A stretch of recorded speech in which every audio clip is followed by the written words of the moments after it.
Hello दोस्तों, कैसे हैं आप सब। राम जी की पाठशाला में आपका बहुत बहुत स्वागत है। उम्मीद करता हूं आप सब अच्छे होंगे। एसएससी जीडी का पेपर आज से ठीक 3 महीने बाद है और उस पेपर में आपको श्योर सिलेक्शन के लिए एक चीज बहुत इंपॉर्टेंट तरीके से करनी होगी, वो है एसएससी जीडी के प्रीवियस ईयर पेपर को करना, जिससे आपकी तैयारी के साथ साथ आपको लेवल और क्वेश्चन पूछने का तरीका भी पता लगेगा। राम जी की पाठशाला आज से आपके लिए प्रीवियस ईयर क्वेश्चंस की सीरीज शुरू करने जा रहा है, जहां पर क्वेश्चन का लेवल भी आपको पता लगेगा, साथ में प्रीवियस ईयर की प्रिपरेशन आपकी होगी, या आप कहिए आपकी तैयारी ही यहां पर होने वाली है।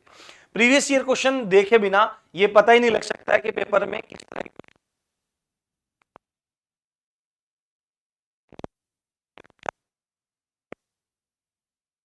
कैसे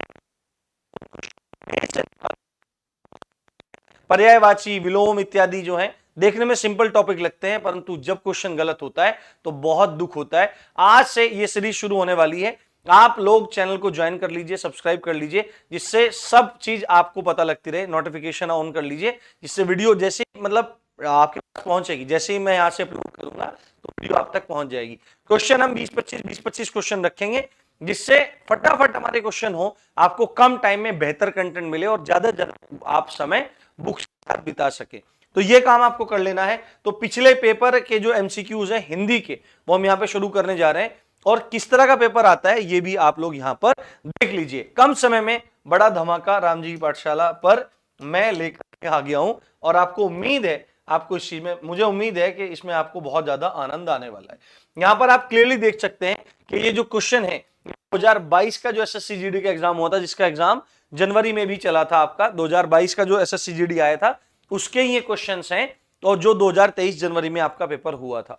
तो आपको पता है यहां पर कुछ भी अपारदर्शी नहीं है, सब कुछ पारदर्शी है, और आपको क्लियरली हर एक चीज इसमें समझ में आ जाएगी। तो बिना देरी किए हम लोग अपने क्वेश्चन को लगाना शुरू करते हैं। सबसे पहले आप यहां पर देखिए क्या लिखा है। भगवान इंद्र स्वर्ग के राजा हैं। क्या लिखा है, ये एक वाक्य लिखा है, भगवान इंद्र स्वर्ग के राजा हैं। उक्त वाक्य में प्रयुक्त इंद्र शब्द का पर्याय निम्न में से कौन सा है। देखो, पर्याय का मतलब क्या होता है, मतलब है ना। पर्याय का जो अर्थ होता है वो मतलब होता है, या अर्थ क्या होता है, मतलब। यानी कि इसके समान अर्थी क्या है आपका दोस्तों, इसके समान अर्थी। कैसा, इसके समान अर्थ में और कौन सा शब्द हम प्रयोग कर सकते हैं, उसके बारे में यहां पर पूछा जा रहा है। क्वेश्चन है आपका 13 जनवरी 2023 का, शिफ्ट 1 का क्लियरली क्वेश्चन दिखाई दे रहा है। तो इंद्र जो है ना, वो कौन है, वो कौन है, आपके देवता देवराज हैं। कौन है, देवराज हैं, है ना। सुरराज हैं, क्या है, सुर देवता कहते हैं, सुरपति हैं। कौन है, सुरपति हैं, है ना। और कौन है, आप इंद्र हो गए। ये मघवा भी कहते हैं, क्या कहते हैं, मघवा भी कहते हैं। इनको बिडौजा भी कहते हैं, ठीक है। इनको शचीपति भी कहते हैं, क्या कहते हैं, शचीपति भी कहते हैं। इनको देवेश भी कहते हैं, क्या, देवेश भी कहते हैं। इनको सुरेश भी कहते हैं, क्या, इतने सारे इनके नाम हैं। तो यहां पर इंद्र के पर्यायवाची पूछे हैं, तो यहां पर देखो क्या लिखा है, सुरेश लिखा है, तो सुरेश ही हमारा यहां पर उत्तर हो जाएगा। खगेश क्या है, खगों के जो ईश हैं, खग धन ईश, यानी कि ये गरुड़ का है, वैनतेय जिसको है, भगवान विष्णु का नाम है, और इंदु आपको चंद्रमा को कहा जाता है। तो ये चीज आपको बहुत अच्छे से समझ लेनी है, बहुत अच्छे से इसको आपको कर लेना है। अगला प्रश्न है हमारा, यहां पर लिखा है यह घटना अद्भुत है, ठीक है, यह घटना अद्भुत है। तो यह घटना अद्भुत है, इसमें लिखा है उक्त वाक्य में प्रयुक्त अद्भुत के स्थान पर उसके समानार्थी शब्द का प्रयोग निम्न में से किस वाक्य में नहीं किया गया है। क्या लिखा है, नहीं किया गया है। इस चीज का बहुत ज्यादा ध्यान रखना होता है पेपर में, क्योंकि किया गया है और नहीं किया गया है, इसी सबसे ज्यादा गड़बड़ आपकी होती है। तो नहीं किया गया है, यह आपको यहां पर ध्यान रखना है। तो यहां पर देखो क्या होता है, अद्भुत जो होता है वो आश्चर्यजनक भी होता है, ठीक है। अद्भुत बोलो यार, आश्चर्यजनक हुआ। अद्भुत का अगर आप डायरेक्टली पर्यायवाची देखो तो विलक्षण भी होता है, ये आश्चर्यजनक भी सही है, विलक्षण भी सही है। अद्भुत को भयानक नहीं कहते, ठीक है, अद्भुत को भयानक नहीं कहते, ठीक है। और अपूर्व कहिए, है ना, अपूर्व भी, यानी इससे पहले नहीं हुआ है ऐसी घटना, अद्भुत है, अपूर्व है, विलक्षण है, आश्चर्यजनक है, विस्मित कर देने वाली है, परंतु अद्भुत को भयानक नहीं कहते। अद्भुत का पर्यायवाची भयानक नहीं होता। तो यही हमारा उत्तर हो जाएगा सी। इस तरह से प्रश्न पूछे जाते हैं। देखो, आपको लग रहा है देखने में यार सिंपल पर्यायवाची है, पर कितना ज्यादा घुमा करके वाक्य में प्रयोग करके पूछ रहा है, काबिले तारीफ है। अगला प्रश्न है, निम्न में से कौन सा शब्द कमल का पर्यायवाची है? तो कमल के ना बहुत सारे पर्यायवाची होते हैं। कमल को अरविंद भी कहते हैं। क्या कहते हैं? अरविंद भी कहा जाता है। ठीक है। कमल को नलिन भी कहते हैं। क्या कहते हैं? नलिन भी कहते हैं। कमल को कंज भी कहा जाता है। कंज। कमल को और क्या कहते हैं? आपका अरविंद हो गया, नलिन हो गया, कंज हो गया, सरोज भी कहते हैं। क्या? सरोज भी कहते हैं। और क्या कहते हैं? आपका अंबुज, अंबुज कहते हैं। क्या कहते हैं? अंबुज, अंबुज। ठीक है। और देखिए क्या कहते हैं? नीरज कहते हैं, नीरज। और क्या कहते हैं? तोयज कहते हैं। ठीक है। इंदिवर कहते हैं, इंदिवर, इंदिवर कहते हैं। बहुत सारे नाम हैं। जितने भी जल के पर्यायवाची हैं, है ना, जितने भी जल के पर्यायवाची हैं, यदि उनमें आप ज जोड़ दोगे तो वो आपको पर्यायवाची प्राप्त होगा। वो पर्यायवाची आपको कमल का प्राप्त होगा। किसका? कमल का प्राप्त होगा। तो कमल हो गया आपका, अरविंद हो गया, नलिन हो गया, कंज, सरोज, अंबुज, नीरज, तोयज, है ना, वारिज भी कहते हैं। वारिज, वारिज लगा दीजिए आप, वारिज, है ना। बहुत सारे नाम इस तरह से हो सकते हैं। तो राजीव हो गया, देखो राजीव, राजीव भी कमल को ही कहा जाता है, राजीव नयन। तो यहां पर आपको क्लियरली देखने को पता लग रहा है कमल का पर्यायवाची क्या हो जाएगा? राजीव। यहां पर क्या लिखा है? जलद।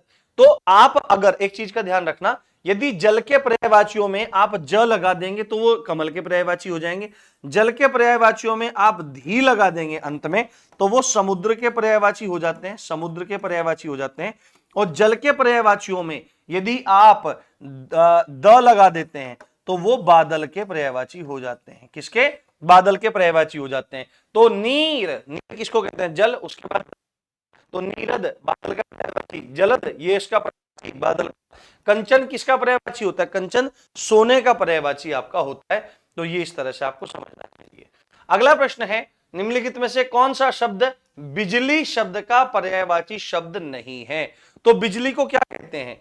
एक मिनट, मच्छर आ गया। बिजली को क्या कहते हैं? बिजली को तड़ित कहते हैं, है ना। बिजली को दामिनी कहते हैं, दामिनी कहते हैं। बिजली को सौदामिनी कहते हैं, सौदामिनी कहते हैं। ठीक है। बिजली को चपला कहते हैं, चपला, चपला मतलब जो एकदम से आकर के निकल जाता है। बिजली को चंचला भी कहते हैं, चंचला भी एक तरह से कहा जाता है। लक्ष्मी जी के अर्थ में भी ये प्रयोग होता है ना। तो ये इतने सारे नाम आपके हो जाते हैं। तो इनमें से कौन सा नहीं है? तो चंचला तो है, ठीक है, दामिनी भी है, तड़ित भी है। तटिनी नहीं कहते। तटनी जो है वो नदी का पर्यायवाची है। किसका? नदी का, सरिता का। नदी का पर्यायवाची क्या होता है? सरिता कह सकते हैं नदी को। तटिनी जिसके तट होते हैं उसको यहां पर क्या कहा जाता है? नदी कहा जाता है। अगला प्रश्न है हमारा, मैं गेंदे की जगह नलिन के फूल देवी को अर्पित करूंगी। उक्त वाक्य में रेखांकित शब्द का पर्यायवाची क्या होगा? अभी देखा, नलिन जो है वो कमल का पर्यायवाची है। किसका पर्यायवाची है? कमल का पर्यायवाची है नलिन। और ये मैंने आपको बता ही दिया। जूही एक पुष्प है। पुष्प क्या है? पुष्प को फूल भी कहते हैं। पुष्प को क्या कहते हैं? फूल भी कहते हैं। पुष्प को सुमन भी कहते हैं। पुष्प को प्रसून भी कहते हैं, प्रसून। ठीक है ना। ये सब नाम आपके किसके होते हैं? पुष्प के होते हैं। ये पर्यायवाची है। केसर को केसर ही कहा जाता है। अगला प्रश्न है हमारा, नाव के पर्यायवाची शब्द, शब्द से निम्नलिखित वाक्य को पूर्ण कीजिए। क्या लिखा है? नाविक डैश डैश डैश से नदी पार करता है। तो यहां पर यह बोल रहा है कि इस वाक्य में हम नाव प्रयोग ना करके नाव का कौन सा पर्यायवाची शब्द प्रयोग करें जिससे हमारा काम चल जाए। तो इतनी तो हमको बात पता है कि नाविक नाव से नदी पार करता है, परंतु हमको नाव प्रयोग नहीं करना, कुछ और प्रयोग करना है। तो क्लियरली हमको दिखाई दे रहा है यहां पर कश्ती, नाविक कश्ती से नदी पार करता है। ठीक है। रेन, रेन, रेन अलग होता है। रेन को आप किससे ले सकते हैं? रात्रि से रेन का एक आप इशारा समझ सकते हैं। रेत बालू होता है। और तरु क्या होता है? वृक्ष होता है, पेड़ होता है, पादप होता है ना, द्रुम होता है। तो अलग अलग नाम इसके आपके होते हैं। तो कश्ती उत्तर आपका हो जाएगा। आप देख रहे हैं सारे के सारे जो प्रश्न हैं वो एग्जाम में आए हुए हैं। क्लियरली यहां पर शिफ्ट मेंशन है, आप देख करके समझ सकते हैं।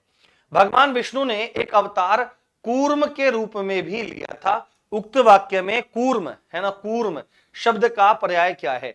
तो कूर्म क्या होता है? कूर्म के पर्यायवाची होते हैं कच्छप, है ना, और आपका क्या होता है? कछुआ। क्या होता है? कच्छप और कछुआ। तो कूर्म शब्द जो है वो कछुए का पर्यायवाची है। श्वान क्या होता है? श्वान होता है आपका कुत्ता। श्वान क्या होता है आपका? कुत्ता। ये कुत्ते का पर्यायवाची है। सिंह क्या होता है? सिंह को केसरी भी कहा जाता है ना, हरि भी कहा जाता है ना, और क्या कहते हैं, और भी बहुत सारे नाम सिंह के हो सकते हैं। और सूकर क्या होता है? सूकर सुअर होता है। तो उत्तर हमारा यहां पर क्या हो जाएगा? कछुआ हो जाएगा। अगला है हमारा यहां पर अगला प्रश्न देखिए, सीमा की बात सुनकर जया को आश्चर्य हुआ। ठीक है, उक्त वाक्य में प्रयुक्त आश्चर्य के स्थान पर उसके समानार्थी शब्द का प्रयोग निम्न में से किस वाक्य में नहीं किया गया है? यानी कि यहां पर ये बोल रहा है कि ये जो आश्चर्य शब्द है इसके समानार्थियों का प्रयोग, इसके पर्यायवाची शब्दों का प्रयोग इन चारों में से किस में नहीं किया गया है?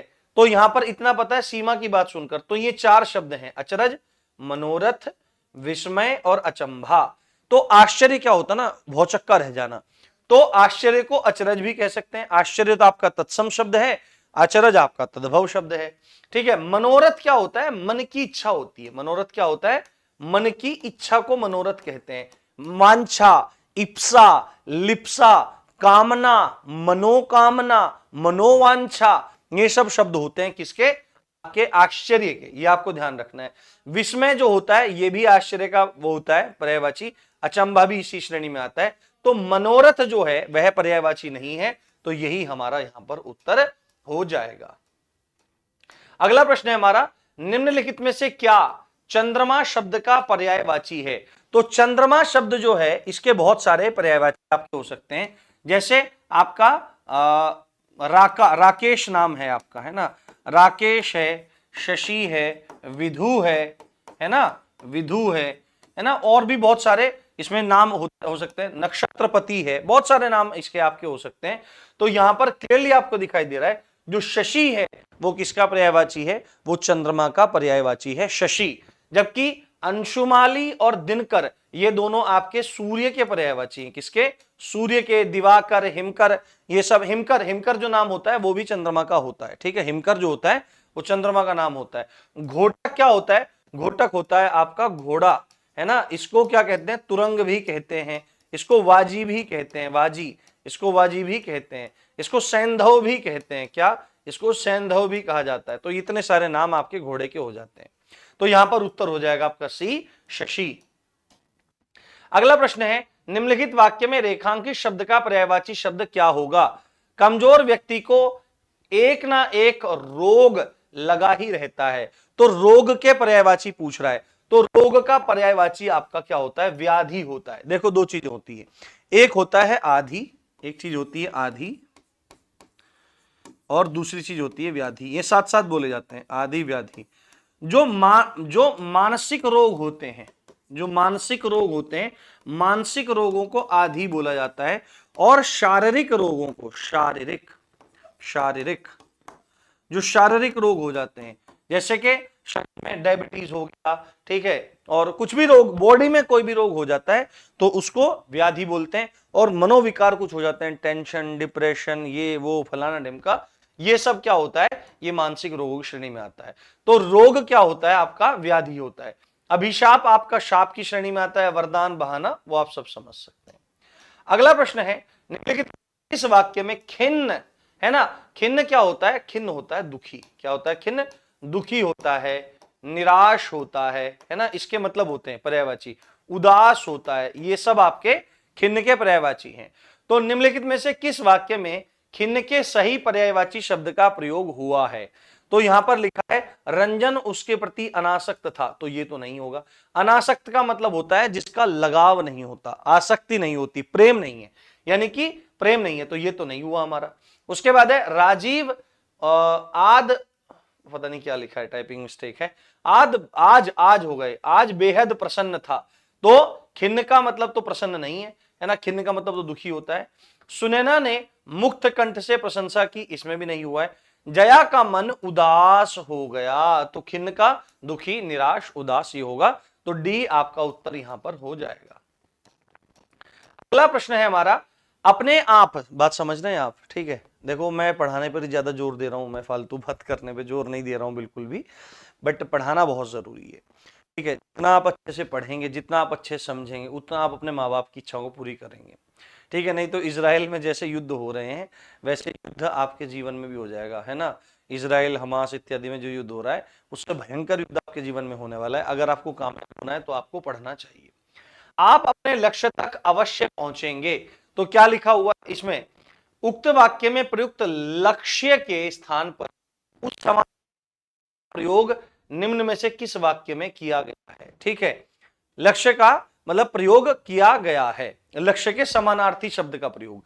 तो लक्ष्य कह सकते हैं आप, है ना। लक्ष्य का क्या होता है, लक्ष्य को आप उद्देश्य भी कह सकते हैं। ठीक है, उद्देश्य भी कह सकते हैं, आप इसको मंजिल भी कह सकते हैं।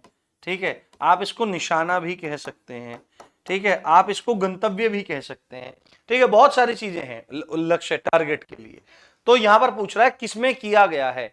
आप अपने अंत तक अवश्य पहुंचेंगे, ये नहीं है आप अपने गंतव्य तक अवश्य पहुंचेंगे, मैंने बताया गंतव्य। ठीक है, तो गंतव्य, आप अपने परिवार तक अवश्य पहुंचेंगे, ये सब किसी में नहीं है। इसमें लक्ष्य शब्द का प्रयोग किया गया। जैसे कि पूछते हैं ना, इस गाड़ी का गंतव्य स्थान क्या है। जब गाड़ी के संदर्भ में, यात्रा के संदर्भ में बात होती है तो लक्ष्य न कह करके गंतव्य कहा जाता है। ठीक है, हालांकि शब्दों के अर्थ लगभग समान है, परंतु स्थिति के अनुसार, वस्तु स्थिति के अनुसार उनके अर्थ अलग अलग प्रयोग, उनके वो शब्द जो होते हैं वो अलग अलग प्रयोग होते हैं।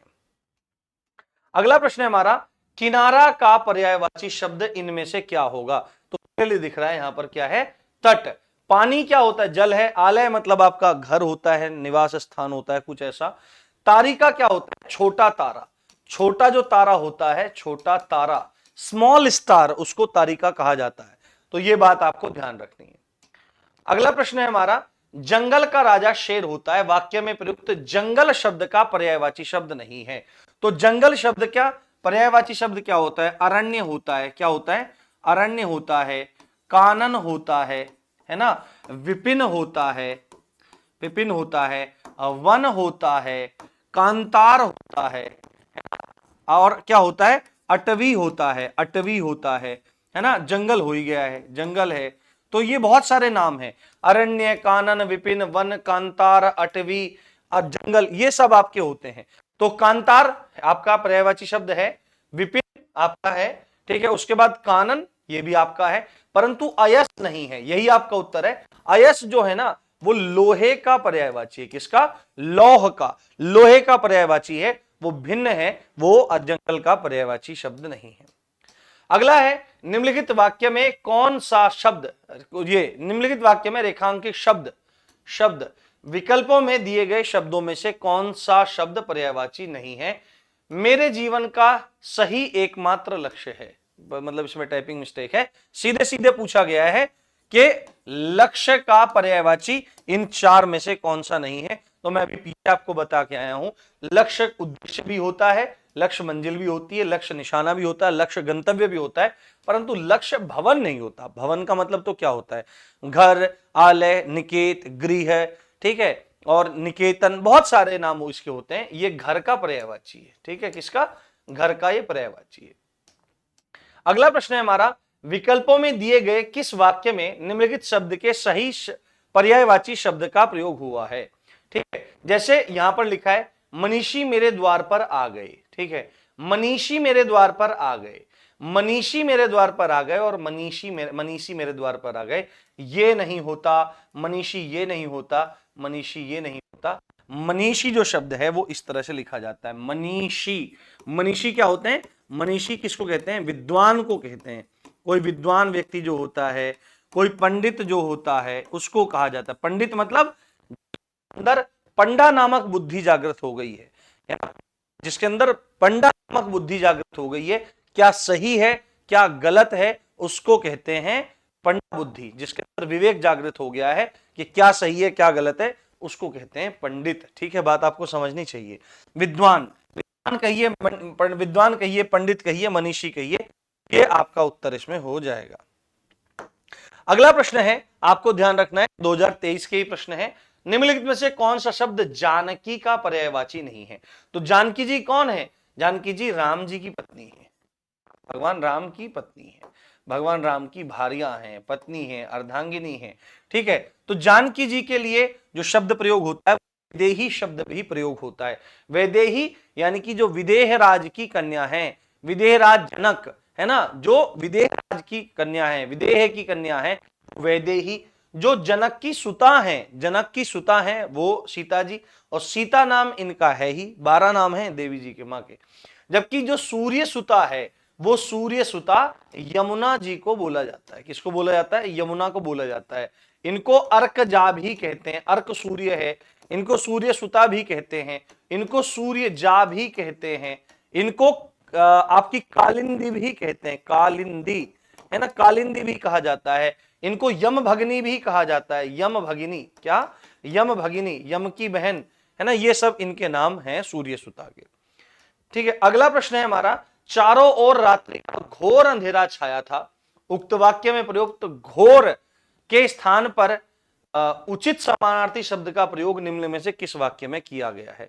तो घोर जो होता है ना, देखो रात को आप क्या बोलेंगे? तो घोर अंधेरा हो रहा है, तो गुप्त अंधेरा हो रहा है ना, बहुत गहरा अंधकार छाया हुआ है, ये आप शब्द बोलेंगे। ना तो आप भयंकर अंधेरा बोलेंगे, घमासान अंधेरा बोलेंगे, ना घनिष्ठ अंधेरा बोलेंगे, आप क्या बोलेंगे? गहन अंधकार, गहरा अंधकार छाया हुआ है। तो यही आपका उत्तर यहां पर हो जाएगा। अगला प्रश्न है, निम्नलिखित में से कौन सा शब्द पयोद, मैंने क्या बोला था, जहां पर भी द लगा हो, पय जो है, पय अगर आप अनेकार्थी शब्द में ले तो पय का अर्थ आपका दूध से भी होता है, पय का अर्थ आपका पानी से भी होता है। ठीक है, और अगर आप पानी के पर्यायवाचियों में द लगा देंगे तो वो बादल के पर्यायवाची बन जाएंगे। तो पय में द लगा देंगे, पयोद बन जाएगा।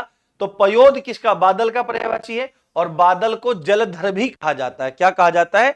जलधर भी कहा जाता है। तो ये आपका उत्तर हो जाएगा। बारिश नहीं होगा, मलिन नहीं होगा, सहचर नहीं होगा। ठीक है, अगला प्रश्न है हमारा, निम्नलिखित में से कौन सा समूह गंगा शब्द का पर्यायवाची समूह नहीं है?